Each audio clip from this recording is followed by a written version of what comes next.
Max wins at Imola, just destroying McLaren's shot at a win, and he only did it in one move. Let's talk about it. If you remember, Oscar took pole with Max lining up next to him in P2. It was lights out, and Max just swoops around the outside at Tamburello. It was literally that move that won Max the race. Because of that, Max was able to avoid traffic and was able to manage his tires in the clean air. And Max actually said after qualifying that with the new upgrades and the new floor that came in Miami, this is the best the cars felt all year, and it definitely showed. McLaren, for their part, they actually had a split strategy with Oscar on a 2-stop and Lando on a 1. And Oscar actually took an early pit stop because he just thought his medium tires weren't holding up. So with that and a slow pit stop, Oscar actually ends up getting stuck behind Yuki. And Red Bull was literally on the radio telling Yuki to hold Oscar up. And Oscar was eventually able to get around him and charge through the field, but Max was already 30 seconds up the road. And that's what really doomed Oscar because the 2-stop could have worked.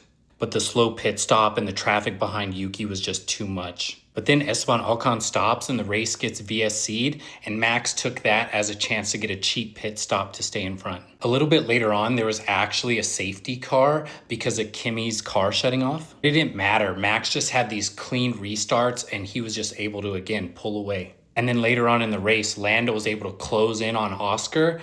There were no team orders. He was just able to pass him clean to finish second. Then behind them, Alex Albon and Charles Leclerc were just kind of going at it for 4th place. I think it was actually with 3 laps left. Alex actually just sends it to overtake Charles, but he hits dirt. And because of that, Lewis actually was able to just sneak through and secure P4.